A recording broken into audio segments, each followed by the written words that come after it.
In a quiet corner of a dusty village, far from the sound of traffic and the shine of city lights, lived a teenage girl named Arfa. She wasn't anyone special in the eyes of the people around her. She didn't top her class. She didn't have rich parents. She didn't even have many friends. But Arfa had something that no one could see: a dream, so big it barely fit inside her heart. She wanted to dance, not just dance at weddings or local festivals like most village girls. Arfa dreamed of dancing on real stages, with real lights and real crowds, places she had only seen on a cracked secondhand phone screen. She would secretly download dance videos whenever she could catch a weak signal behind her neighbor's rooftop. Then she'd study the moves, pausing and rewinding again and again. She memorized every step like it was a prayer. But in her world, dreams were seen as silly things, especially for girls. Her father worked at a grain shop. Her mother spent the day cooking and stitching clothes for others. No one in her family ever talked about dreams. They only talked about survival, how to earn enough for food, for clothes, for dowries. When Arfa first mentioned dancing to her older cousin, he laughed so loudly it echoed in the small courtyard. "You a dancer on TV?" His head, "You can't even speak proper English. Stay in your lane." 8. That laugh burned into her memory like a scar, but she didn't stop.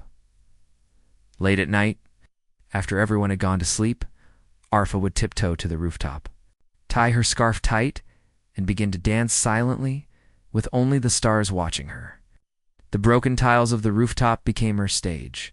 The wind became her music.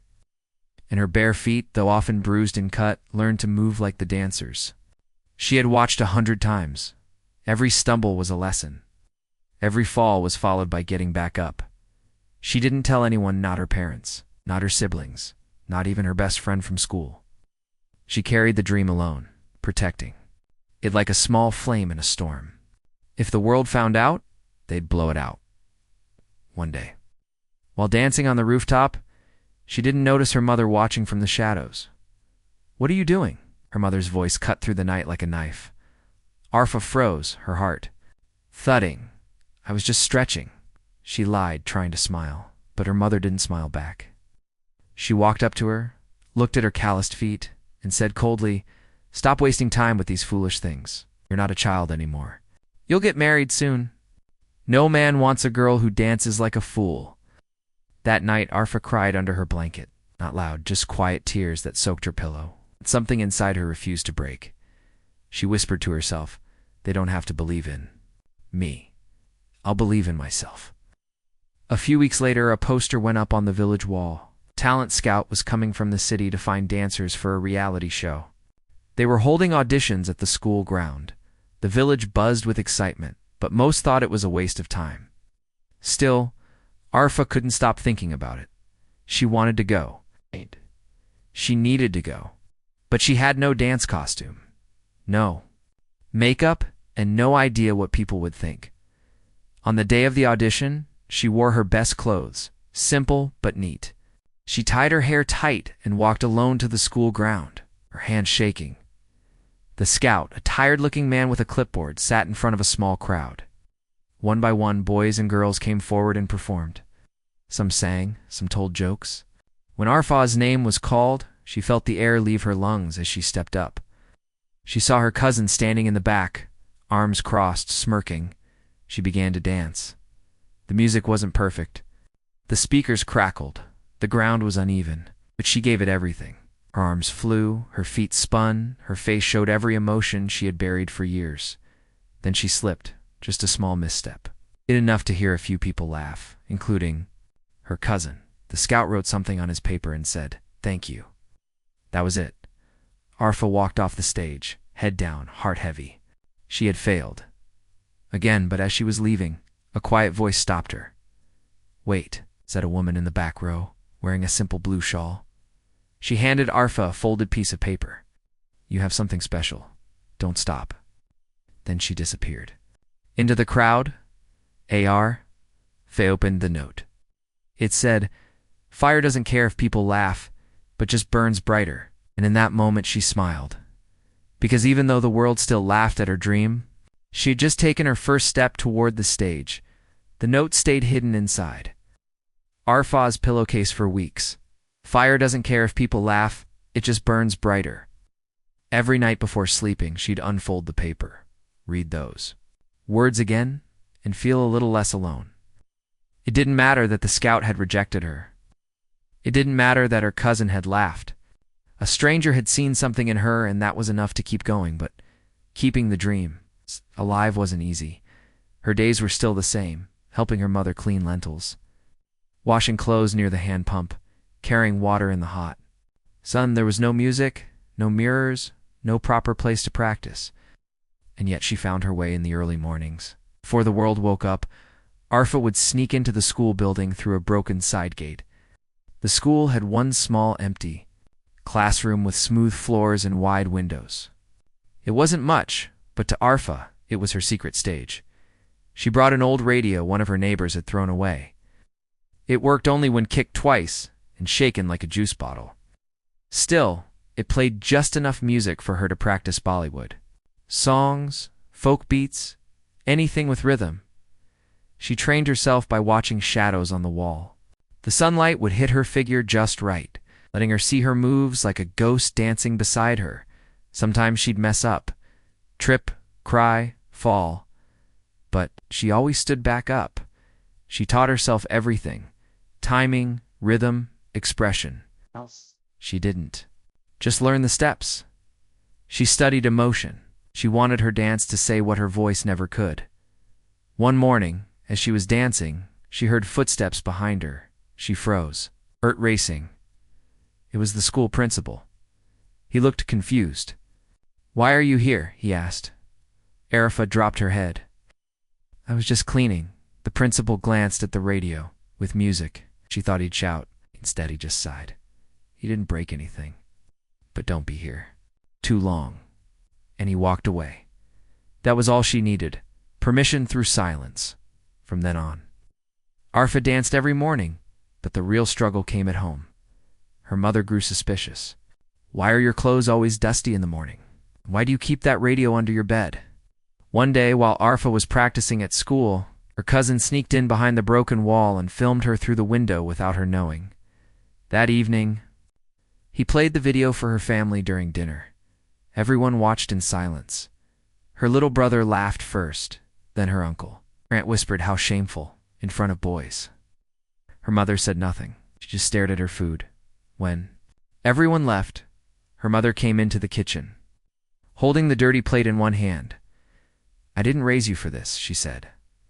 "You'll bring shame. Stop this nonsense before you ruin your name." Arfa wanted to scream, but she didn't. Instead, she said softly, "I'm not doing anything wrong." Her mother's eyes filled with tears, out of support of fear. Fear that her daughter would break the mold, would be different, would walk a road no one from their family had walked. "You think the world claps for girls like us?" her mother asked. "It chews us and spits us out." That night, Arfa didn't dance. She sat on the rooftop with her radio and stared at the stars. But as dawn broke, the village began to stir. She stood up and danced.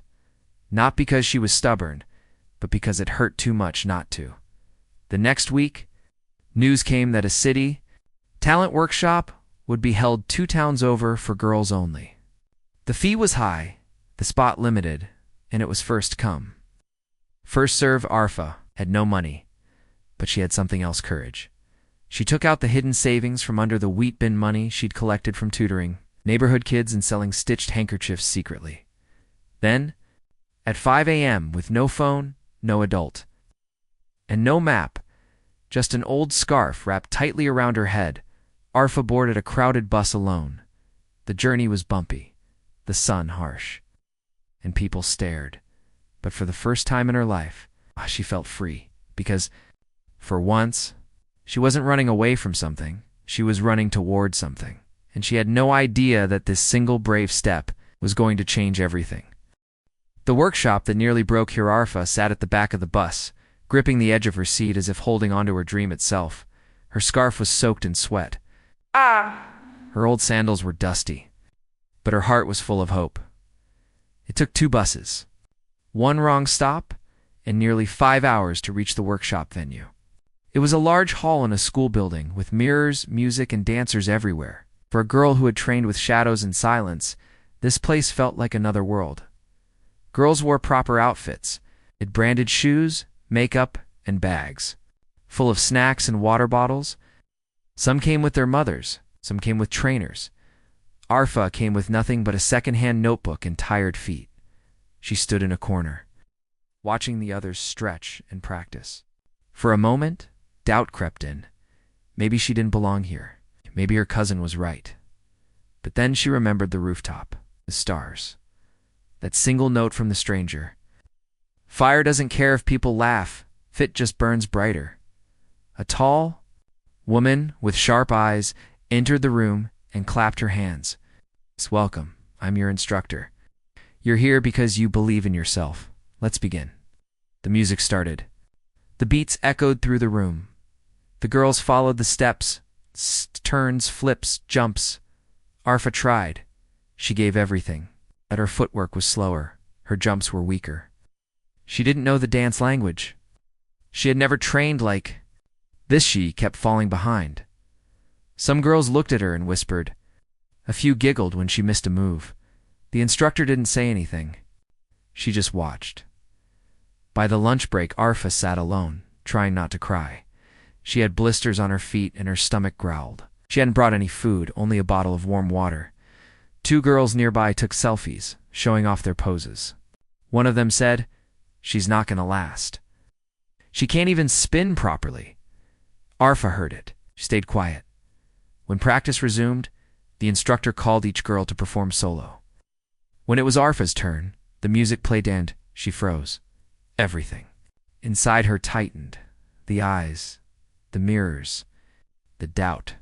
She took one step, and her ankle twisted slightly.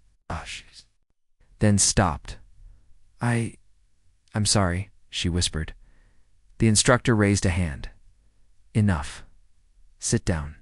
Arfa nodded and sat at the back again. Her dream felt like it had cracked open and fallen to the floor. After the session ended, the girls left in groups, laughing and sharing food. Arfa stayed behind. She didn't want to go home, not yet, not like this.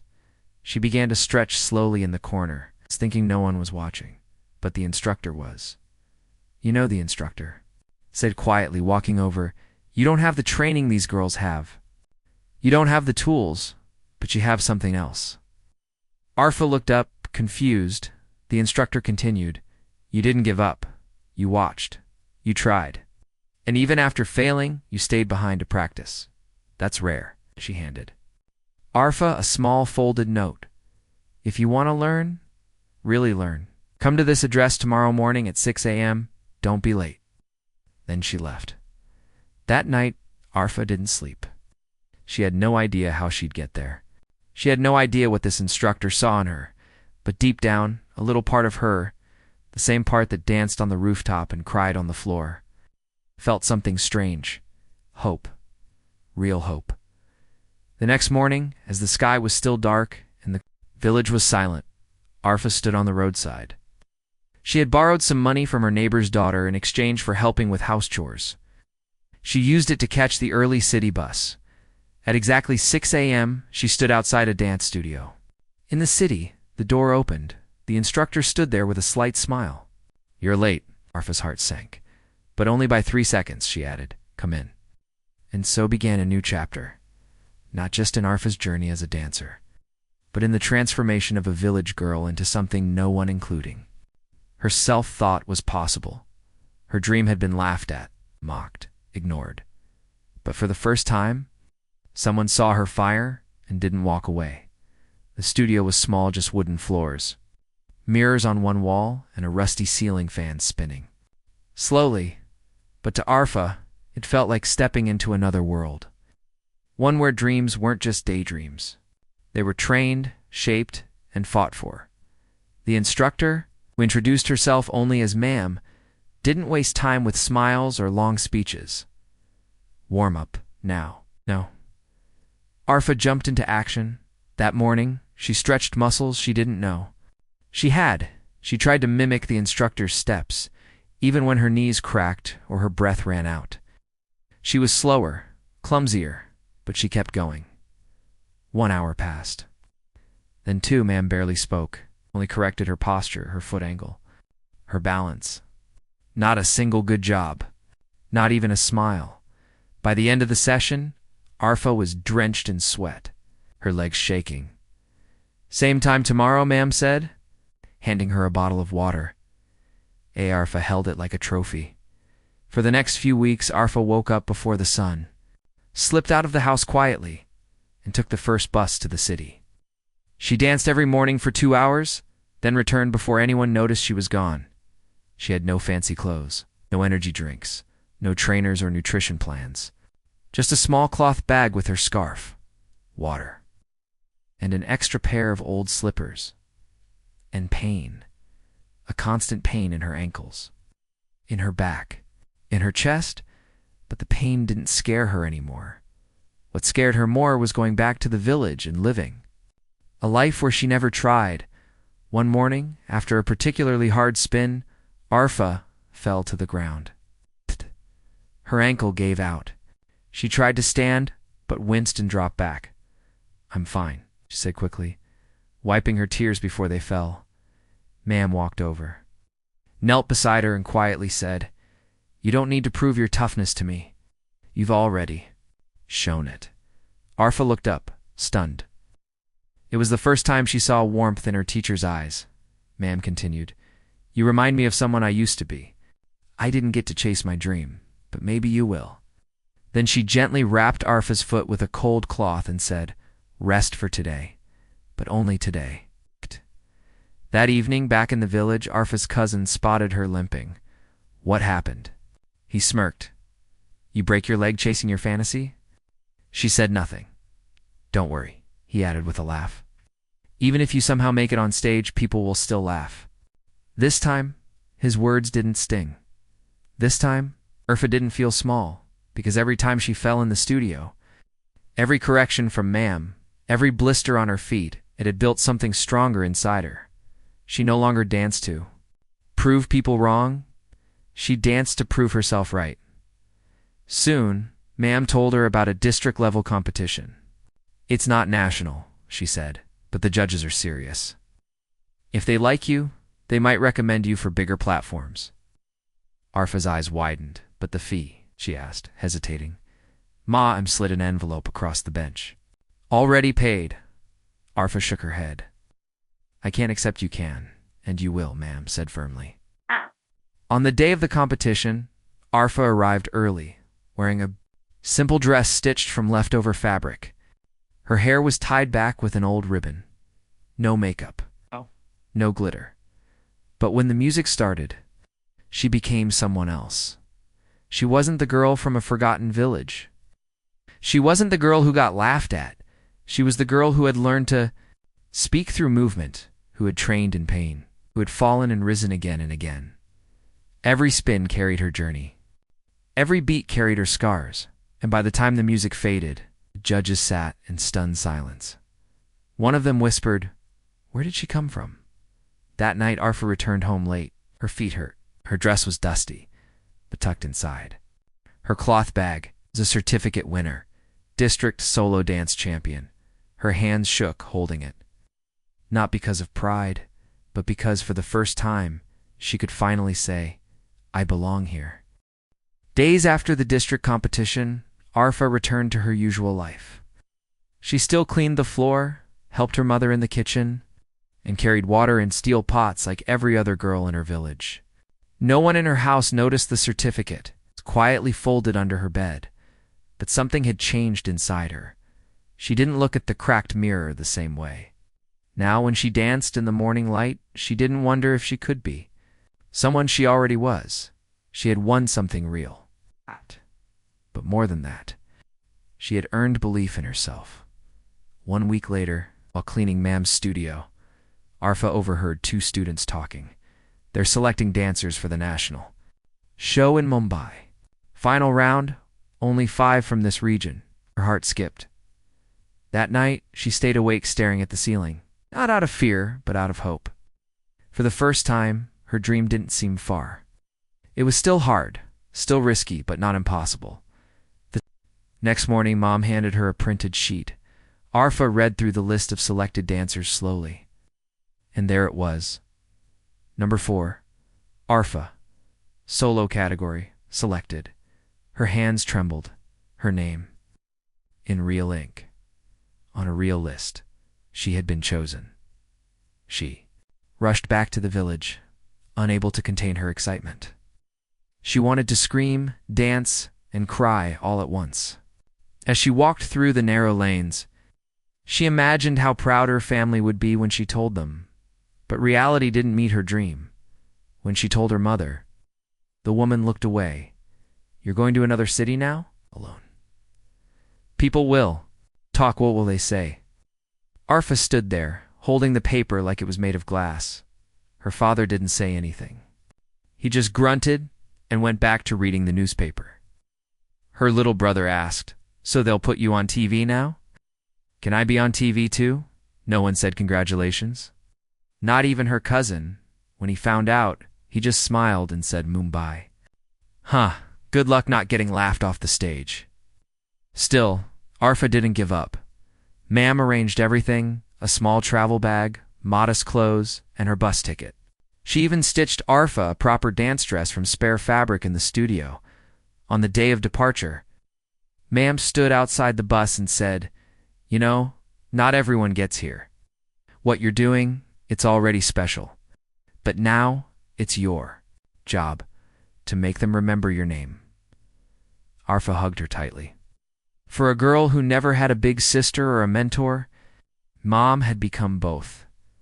Mumbai was unlike anything Arfa had ever seen. The buildings touched the sky. Lights blinked even at night.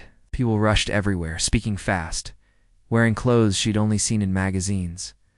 The audition venue was massive. There were hundreds of dancers, some with trainers, others with professional makeup teams. Arfa stood alone with her bag and her stitched dress, but she didn't feel small. She had trained in pain. She had danced in silence. She had fought with nothing and still stood. So when her number was called, she walked onto that stage with steady steps. The music played. She danced not for the judges, not for the cameras, not even for her cousin, who once laughed. She danced for the girl on the rooftop. Every move told a story. Every turn carried a tear. Every beat of her foot said, "I deserve this stage." When the music ended, the lights dimmed. The room was silent. Then came the applause. One of the judges leaned forward and said into the mic, "Who trained you?" Arfa smiled. "Pain. And a woman who believed in me when no one else did." Back in the village, the episode aired on a local channel. Her cousin was sitting with friends in a small tea shop when he looked up at the TV and saw her, the same girl he once mocked. The same girl he filmed through the window for fun, now dancing in front of the nation. People around the shop turned and pointed. "Isn't that your cousin? She's amazing. She made it all the way to Mumbai." Almir stared, speechless, for the first time. He had nothing to say, and deep inside, something twisted. Not just guilt, not just shock, but shame. Arfa didn't know how many people watched that night. She didn't care. She only cared about one thing. She wasn't dreaming anymore. She was living it. Arfa returned from Mumbai. No trophies in her hands, but something far bigger had followed her home. A video. Her dance. Clip had been shared online by the show's production team. It showed her twirling in her stitched dress, face glowing with emotion, barefoot but bold. Caption read, "Village girl with no training moves the judges to tears." At first, she didn't even know it had gone viral. It was Ma'am who showed her. Her eyes wide, she held out her phone and said, "Look at this." Arfa saw her own face, frozen mid-spin, on a screen smaller than her palm. The video had over 1 million views. Thousands of comments. People asking, "Who is she?" Others replying, "She's the one who came from nothing and still shined." Stared at the numbers, the hearts, the fire emoji reactions, but all she could whisper was, "Is this real?" The next day, strangers showed up at Ma'am's studio. Some brought flowers. Some came just to watch her practice. One woman handed Arfa a pair of real dance shoes and said, "My daughter gave up dance. These should go to someone who still believes." She had never owned real shoes before. Her feet had always bled for her dream, but now they were being honored. Back in the village, things had changed too. Kids who once mocked her now followed her on social media. Aunties who gossiped about her shameless dancing now smiled when she passed by. Even her mother, who once said her dream would bring shame, now quietly boiled milk for her before practice without a word. One night she left a small packet of almonds next to her bed. Not a hug. Not an apology, but a silent, "I'm proud of you," in the only way she knew. And then came the message. A famous dance organization from the city sent a formal email inviting Arfa to perform at their upcoming Global Culture Night An event where artists from different countries would perform live. Ma read the message out loud. Aarfa couldn't speak. She simply stared at the screen. Global. That word hit her like thunder.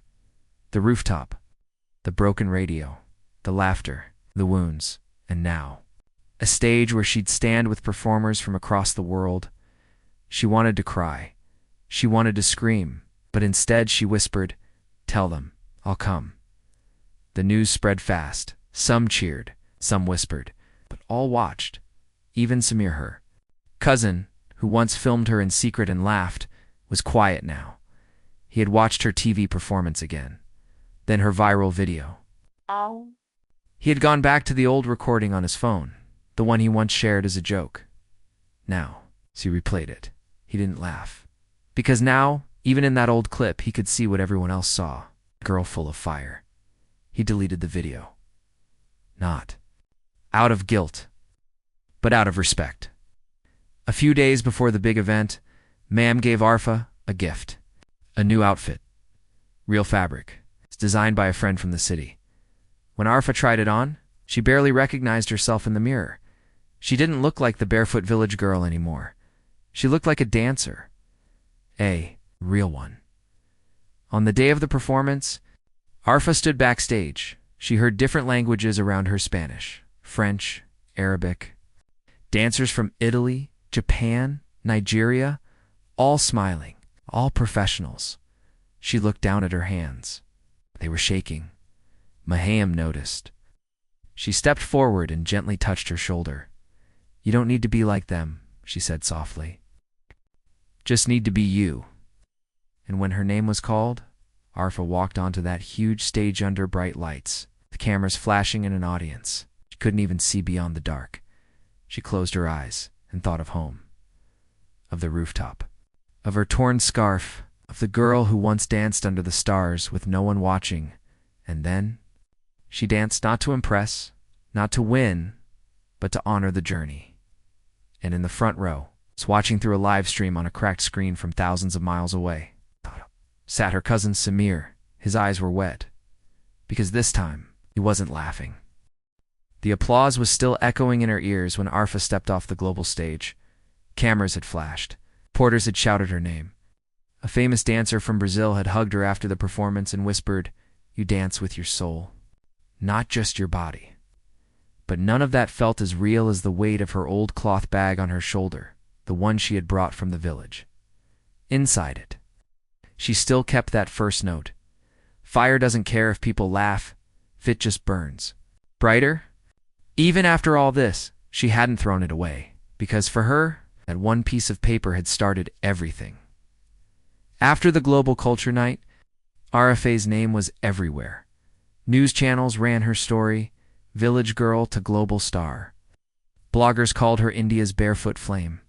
And strangers, millions of them, sent messages thanking her for showing what was possible when you refused to quit. She didn't become rich overnight. She didn't move into a mansion. She still wore simple clothes and tied her hair back the same way. But one thing had changed. Now, the world listened when she danced. Months later, she returned to her village. No posters, no guards, no red carpet, just her on foot. With her small bag, the children were the first to spot her. "It's Didi, the dancer Didi." They ran through the dusty lanes, shouting her name. She smiled, knelt down, and hugged them one by one. Mothers peeked.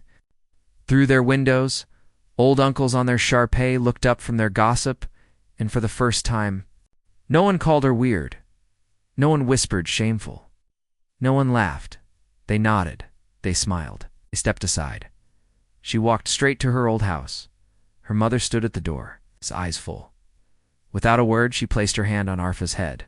Not tight, not heavy, just enough to say, "You're my daughter. I'm proud." Inside the house, her old room was exactly the same. The same cracked mirror, the same cot, the same rooftop view. She climbed up and sat on the edge. From there, she could still see the entire village, the old tree, the hand pump, the school walls where she once dreamed quietly while others laughed loudly. She closed her eyes and let the wind touch her face. Later that week, Arfa held a small press conference at the local school ground. People thought she'd talk about her next international trip or her TV interviews, but she surprised everyone.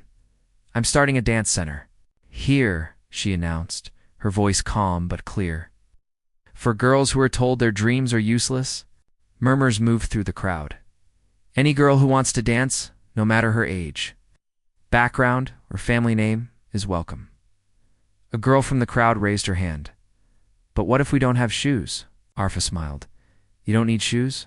she said. "You need fire." The dance center began in the same classroom she once used secretly. This time it was painted, cleaned, and filled with mirrors donated by kind strangers. Every morning, girls came barefoot, just like Arfa once. Some came in school uniforms, some in old clothes. None of them were perfect, but all of them carried something deep in their eyes, a dream they were finally allowed to speak. And sometimes, while teaching them a step, Arfa would glance at the doorway and see a boy standing quietly outside. It was her cousin Samir. He never stepped in, never spoke, but he came every other day watching. And one evening, when all the girls had left, he finally approached her. "I just wanted to say," he hesitated. "I was wrong." Arfa looked at him. He lowered his eyes. "When you used to dance, I didn't see what you saw. I mocked you. I tried to stop you." She said nothing. He pulled out something from his pocket. Her old radio. "I found this in your old room," he said. "It still works sometimes." On the bench and walked away, Arfa picked it up, held it to her chest, and whispered, "Thank you." That night, she climbed up to the rooftop one more time. The stars were still there. But this time, she didn't dance alone. From nearby rooftops, she saw silhouettes young girls spinning, copying the steps she had taught them. Tiny fires lighting up the sky. And Arfa smiled, because she had not only kept her dream alive, she had given it wings. Arfa stood backstage again, but this time, the stage wasn't in a city or a fancy auditorium. It was in her own village. Two small open-air platforms had been built in front of the school, decorated with handmade banners and paper flowers. There were no spotlights, just yellow bulbs and mobile flashlights. But for Arfa, it felt brighter than any global stage she had ever stood on. Tonight, the village was celebrating her. They called it the girl who brought us pride. She wore a simple white dress, and her mother had braided her hair for the first time since childhood. Around her neck hung a small pendant gifted by Ma'am, a dancer frozen mid-spin, carved from silver. The crowd was full. Kids sat cross-legged. In front, mothers leaned forward with wide eyes. Fathers clapped. Old uncles wiped their glasses. Even the school principal sat in the front row, holding a bouquet of marigolds, and standing in the very back. Arms crossed, eyes focused, Samir. He had not missed a single day of her new dance center.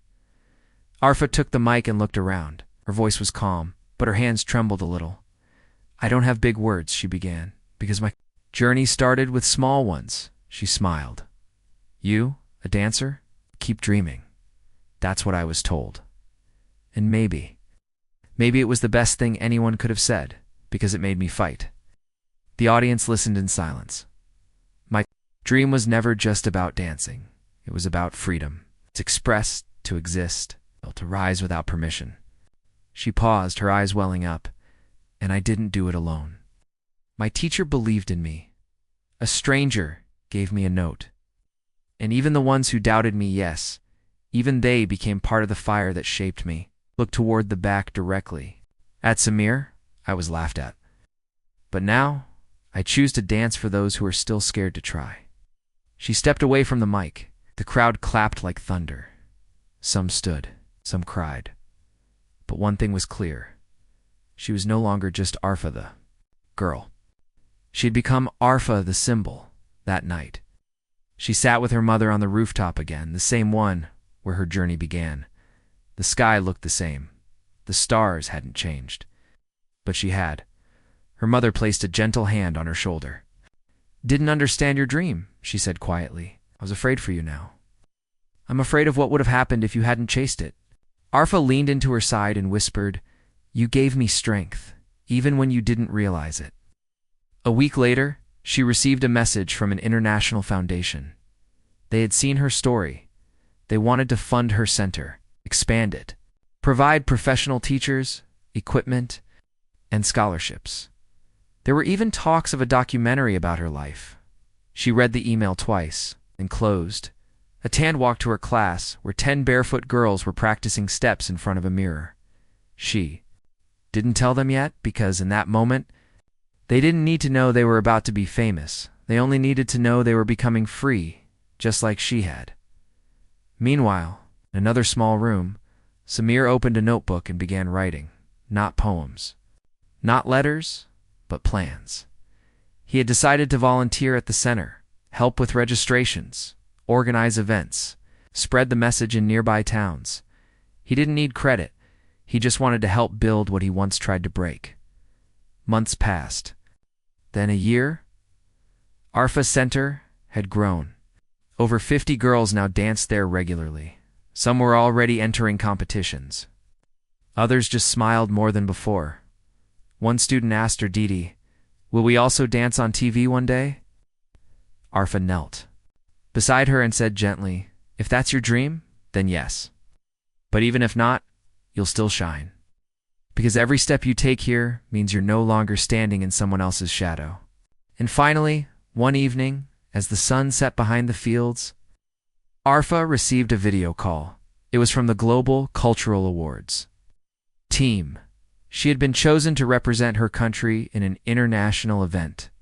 This time not just to dance, but to speak. About her journey, her words would be heard by thousands, maybe millions.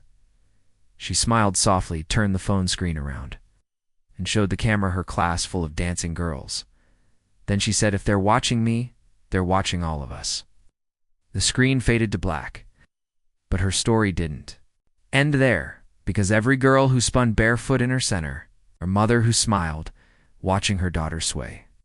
Every cousin who once laughed and now applauded. They carried her flame forward, and Arfa. She never danced for fame, she danced. Because it was the only way her heart knew how to speak, and now the whole world was finally listening.